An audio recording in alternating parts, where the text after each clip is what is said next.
That morning began like any other.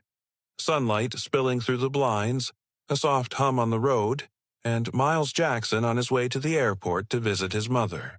He packed light, dressed simple, and hummed a tune as he drove, unaware that before his plane ever left the ground, he'd face a moment that would show everyone watching what quiet dignity truly looks like. The terminal in Atlanta buzzed with the soft roar of rolling suitcases and boarding calls.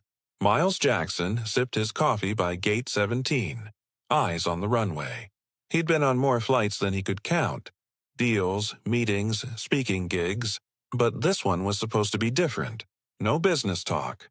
Just a peaceful trip to Denver to see his mother. At 51, Miles didn't look like someone who ran one of the country's largest logistics software companies.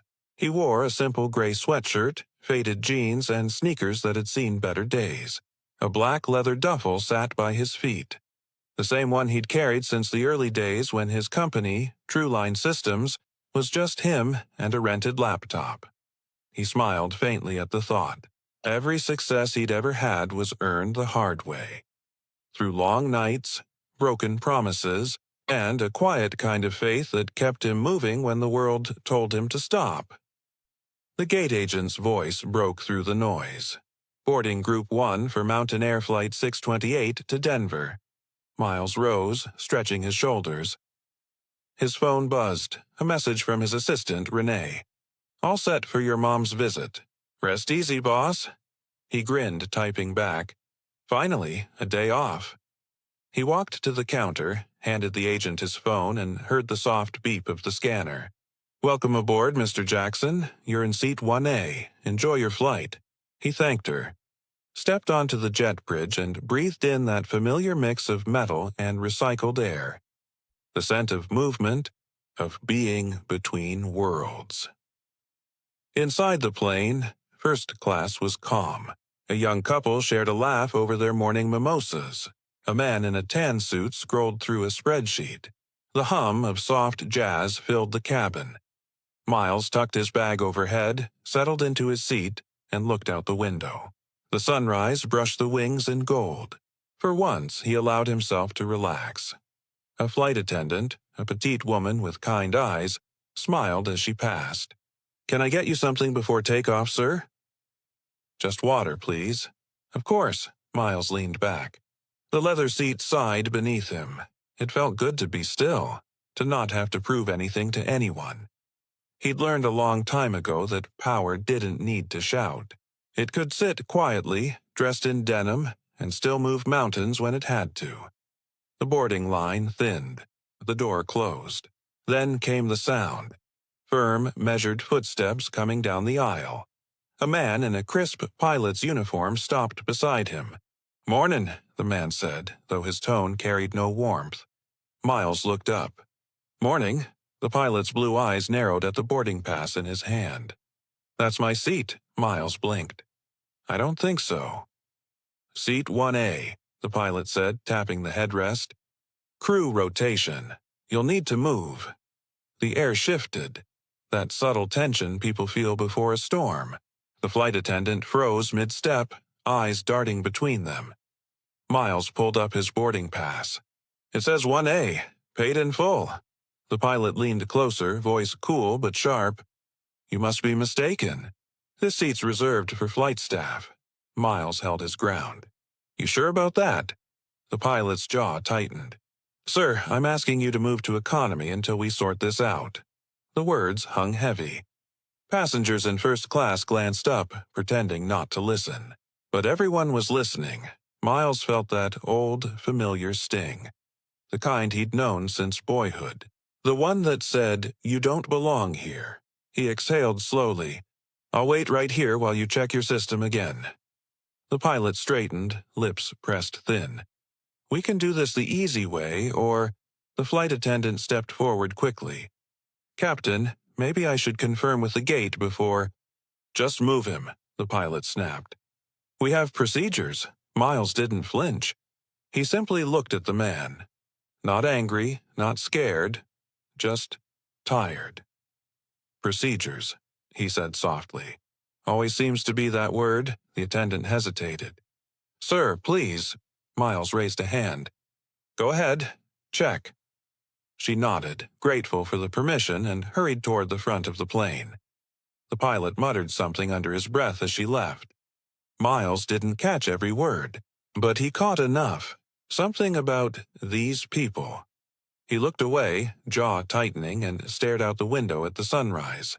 He'd come to the airport looking for peace, but peace had a funny way of showing up only after the storm. The flight attendant returned, a tablet clutched tight in her hands. "Mr. Jackson," she said softly, "you're correct. Seat 1A is yours." Miles nodded once. "Thank you." The pilot's jaw flexed. "Must be a glitch in the system," he muttered. "We'll deal with it later." But it wasn't just a glitch. It was a moment.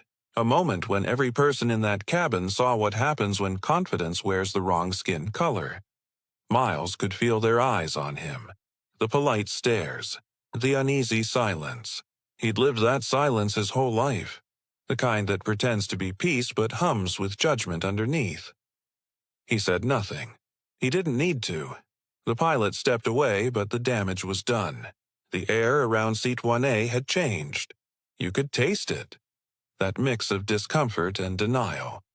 Miles took a breath and looked out the window again. He thought about his father, who'd once told him, "Son, some folks only learn respect when they run out of excuses." A few minutes passed. Boarding complete. Doors closed. The engines hummed low. But then the pilot returned. Again. This time his voice carried steel. "Sir," he said, "I need you to move. That seat is required for operational use." "Company policy." Miles didn't even blink. "Operational use?" "For repositioning crew," the man said. "You can move to an open seat in coach until we're ready." A passenger nearby whispered, "That's ridiculous." Another hushed her. Miles' voice stayed level. "I paid for this seat. I'm staying in it." The pilot's smile was thin and hard. "Sir, please don't make this difficult." "I'm not," Miles replied. "I'm sitting exactly where I belong." For a heartbeat, everything went still. No voices, no footsteps, just the hum of tension pressing against the walls. The pilot leaned closer, lowering his voice. "If you refuse, I'll have to call airport security." And there it was. That word. Security. It hit Miles like a punch made of memory. Every headline. Every story.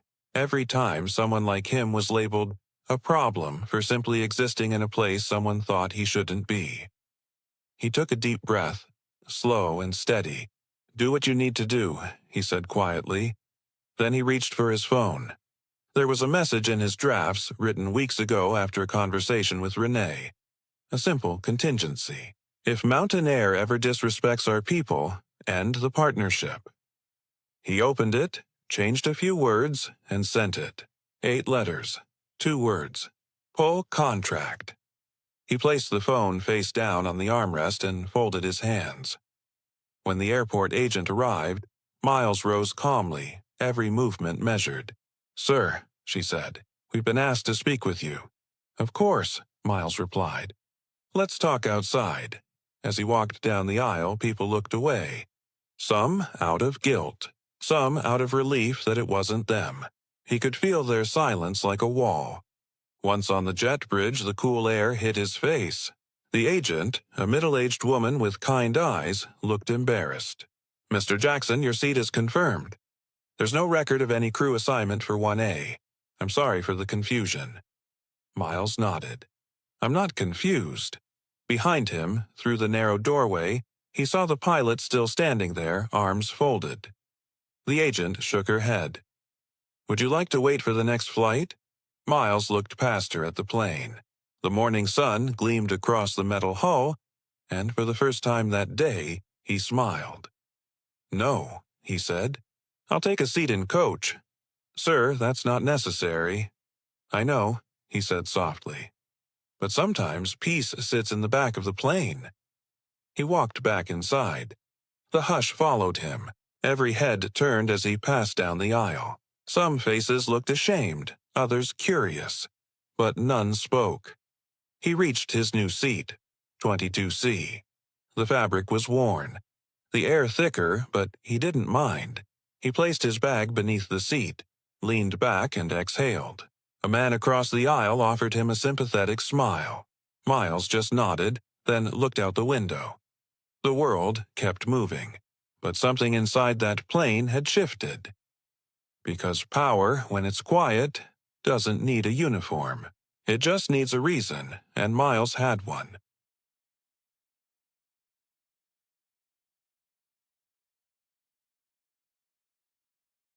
The engines rumbled, but the plane didn't move. A few passengers checked their watches, others sighed, whispering about delays. A voice came over the intercom. Calm, but uneasy. "Ladies and gentlemen, we're experiencing a brief systems issue. We'll be departing shortly. Thank you for your patience." Miles looked out the window, his reflection faint against the glass. He wasn't angry.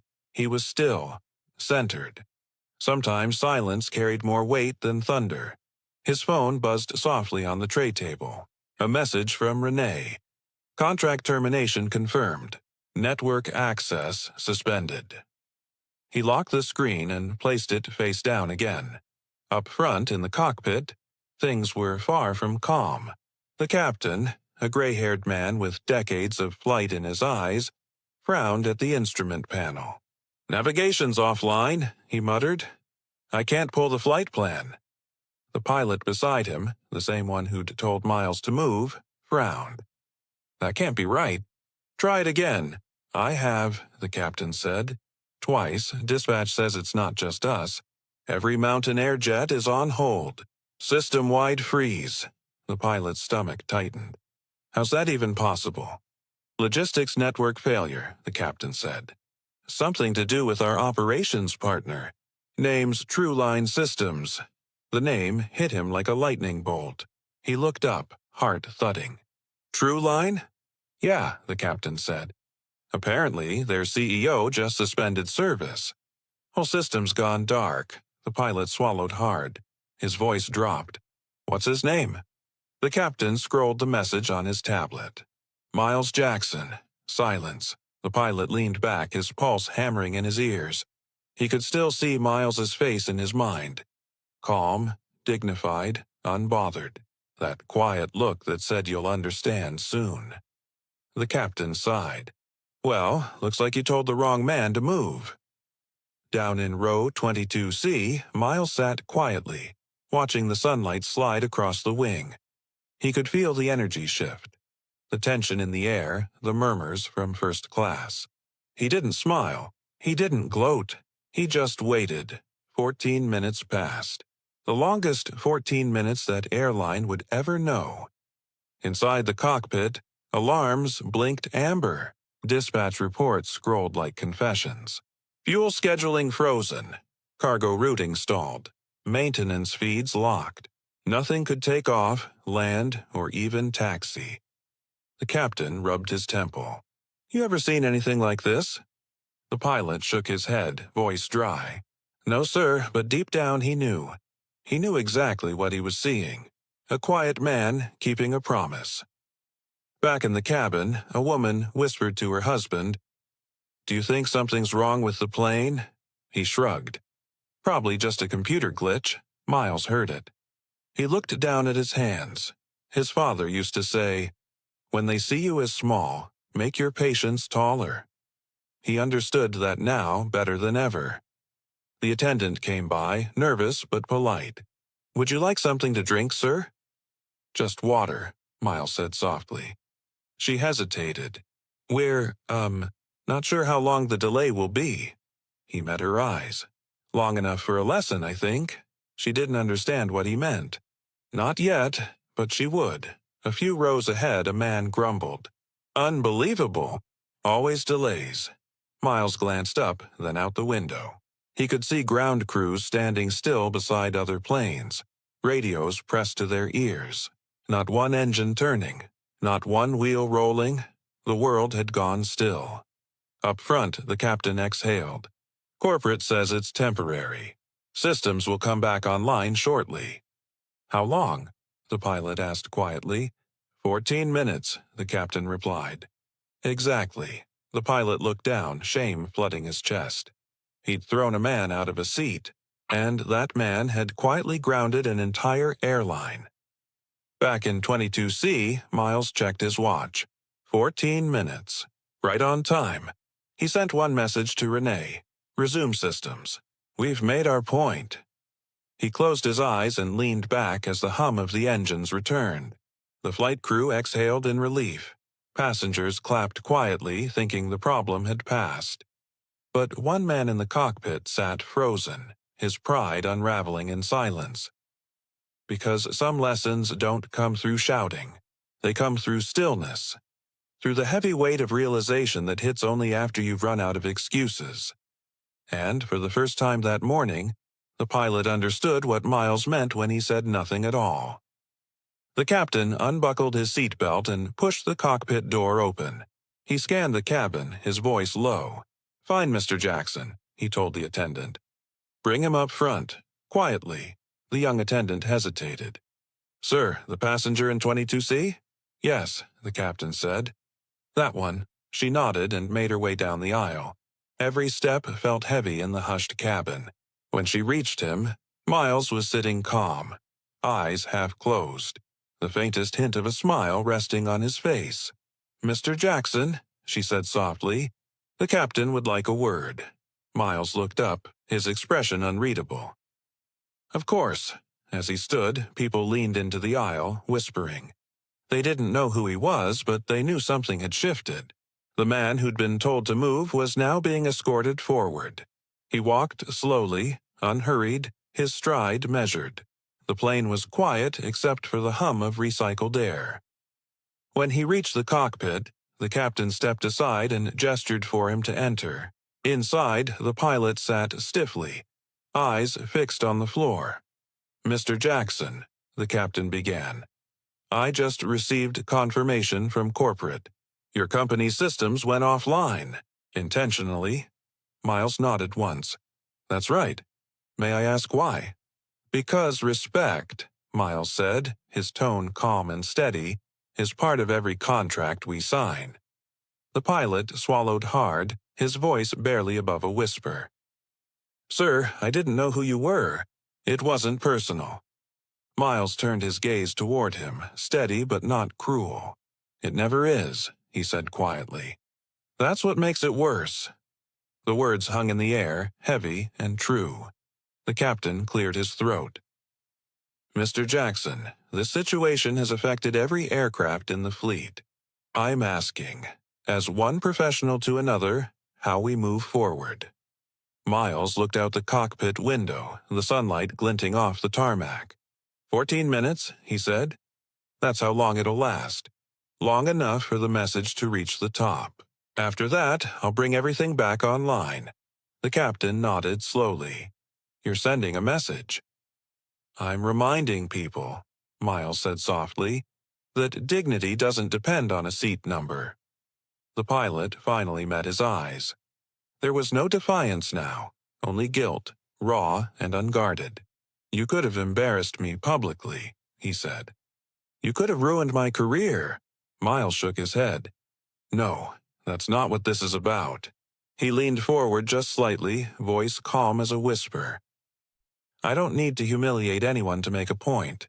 I just need you to remember this moment the next time you think someone doesn't belong where they've earned the right to be." The pilot's shoulders sagged. His voice cracked. "I understand. I hope you do," Miles said, "because a lesson unlearned always finds its way back." The cockpit was silent except for the faint buzz of the intercom. Then, from the radio, a voice.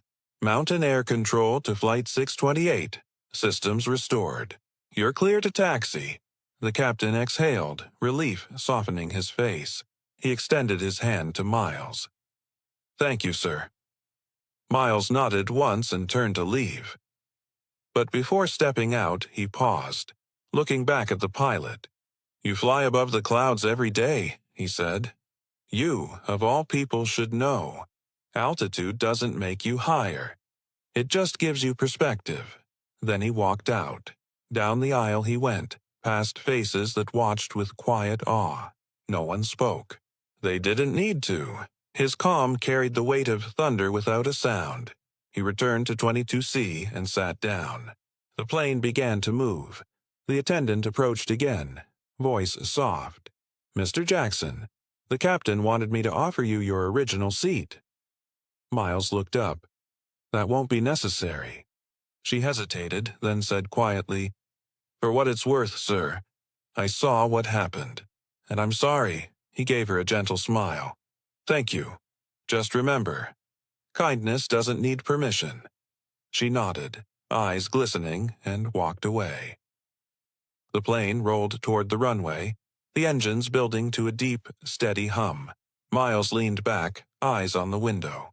The sunlight shimmered on the wing, bright and clean. He thought of his father again, the man who used to say, "Don't ever fight for a seat at the table, son.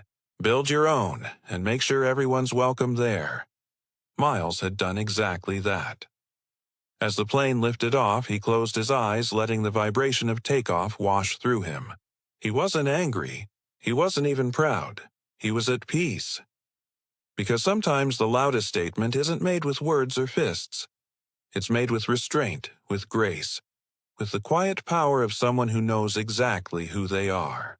The plane touched down softly, tires kissing the runway with a gentle thud. Applause rippled through the cabin, that half-hearted habit travelers kept even when no one really meant it. Miles stayed seated, hands resting on his knees, waiting until the others stood. He didn't mind the pause. He'd learned patience was its own kind of armor. As the crowd gathered their bags, the pilot stepped out of the cockpit. His face looked older now, or maybe just humbled. He waited until the aisle cleared before walking back toward row 22. When he reached Miles, his voice came out low, almost unsure. "Mr. Jackson," he said, I owe you an apology." Miles looked up. "For what?" "For how I treated you," the pilot said, his throat tight. "It wasn't right. I made assumptions. I shouldn't have." Miles studied him quietly, the kind of silence that made a man face himself. Then he nodded. "We all stumble. What matters is what you do next." The pilot swallowed. "You could have ruined me." Miles gave a faint smile. "You already learned the lesson. That's enough." He stood, steady and composed, and extended his hand. "Do better," he said simply. The pilot took it, his grip firm but trembling, and nodded once. "I will." As Miles walked down the aisle, the flight attendant stepped aside, heads bowed slightly. Not in fear, but in respect. No grand speech, no spotlight. Just quiet acknowledgement of what had changed. He stepped into the jet bridge, the cool air brushing against his face. The noise of the terminal swallowed him whole. Chatter, rolling bags, the smell of coffee and jet fuel. For everyone else, it was just another day. For him, it was peace. He found a window overlooking the runway and paused. The plane he'd just left sat there, engines winding down, sunlight gleaming off its wings. He thought about how quickly people judged what they saw.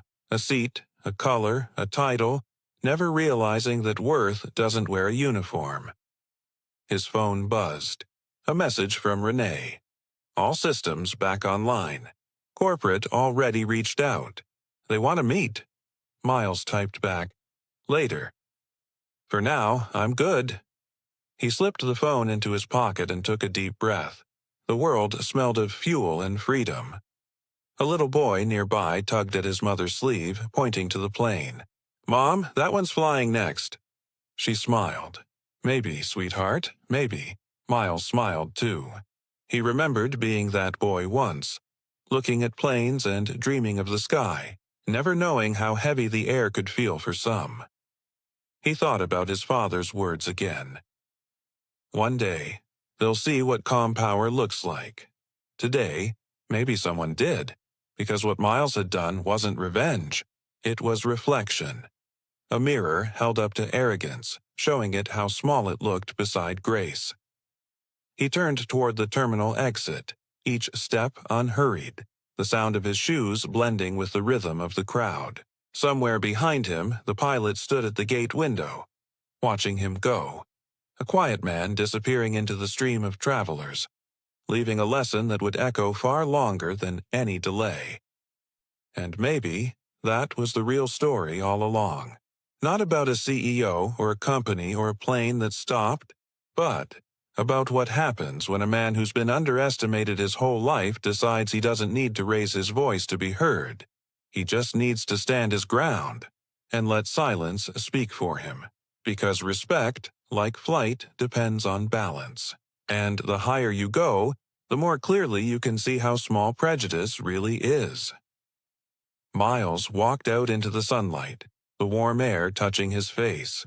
He smiled, calm and complete, as if he just laid something heavy down and was finally free to breathe. Then he whispered, not to anyone in particular, but maybe to the world itself, "Let them learn." And with that, he kept walking. Not as a man who'd won, but as one who'd reminded everyone what dignity really looks like.